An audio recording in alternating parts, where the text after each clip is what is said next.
My name is Tony Cokes, and I grew up in Richmond, Virginia. I was the last child in a family of 6 children. I'm come from a working class background.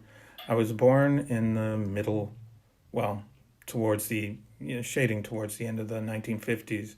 So it was kind of, you could argue, just into what I guess people would consider the civil rights era. But when I think about my childhood, I think about listening to 45 RPM singles that my siblings would be playing around the house, and other music as well. My dad seemed to enjoy listening to a very specific kind of pop music in the car that was not really part of what he would listen to at home, which I always found kind of interesting. I think television and the kind of gap between the things that I saw on television and the things in the immediate, segregated community around me also had a kind of impact. People were maybe a little bit afraid of that hybridity, if you will, whereas I wanted to embrace it. I was particularly interested in kind of the social contexts in which practices often fall, and whether it be television, filmic history, or photography, those sort of folds and overlaps and multiple sort of meanings and contexts were of great interest to me.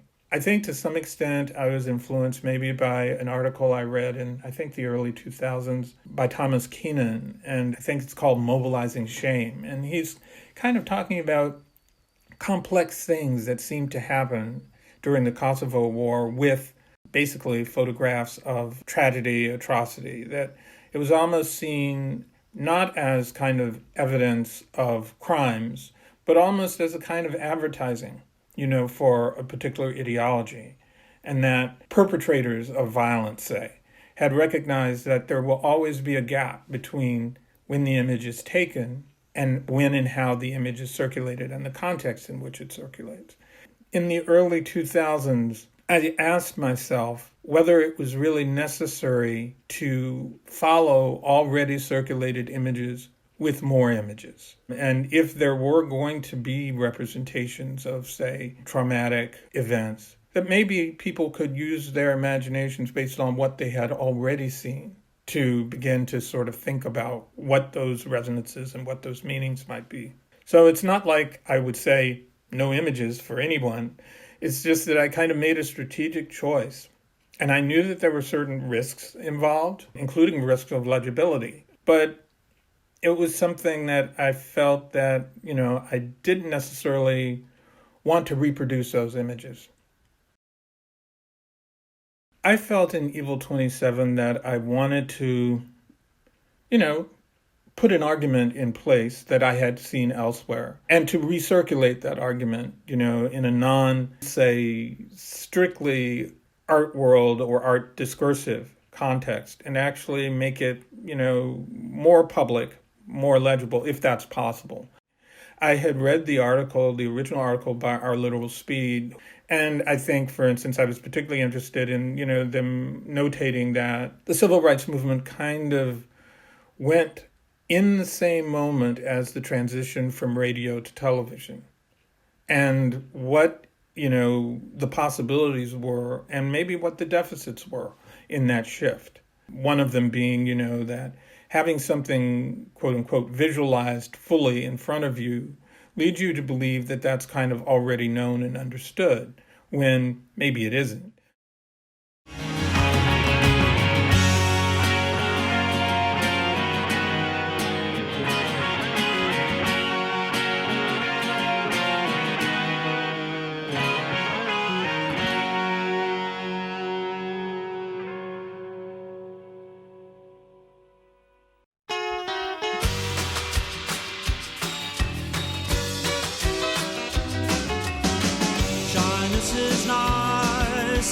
Shyness can stop you from doing all the things in life you'd like to. Shyness is nice, and shyness can stop you from doing all the things in life you'd like to. So if there's something you'd like to try, if there's something you'd like to try, ask me, I won't say no, how could I? Coyness kindness is nice, and kindness can stop you from saying all the things in life you'd like to. So if there's something you'd like to try, if there's something you'd like to try. I thought it might be interesting to take a text that casts some doubt on the reliability of the visual record or the iconic image, so that maybe you can think again about conditions of possibility and desire and possibilities. I think specifically, obviously, at various times I've made work in dialogue with different ideas about specifically what Black artists do and how they should do it. I had a personal interest, for instance, in my own interest and desire in music, and so I did a series of short essays that kind of rehearsed at that time what my thoughts were about what the contemporary conditions and possibilities of popular and electronic music would be. I didn't make it, strictly speaking, about Black music, but my feeling about it was that, hey, I'm Black, I'm doing it, so it's Black. It's sort of like, so now let's move on to the variety of things that I can think and talk about.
I have a kind of dialogical relationship with lots of discursive forms and formations.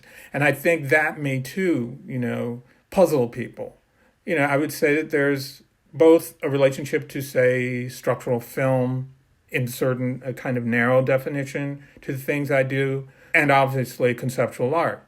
And yet I do them differently. And, for instance, pop music and conceptualism, I'm a huge pop music fan, and I'm thinking about ways in which popular music could be encodings of people's desires and struggles, even as they, entertain and compel.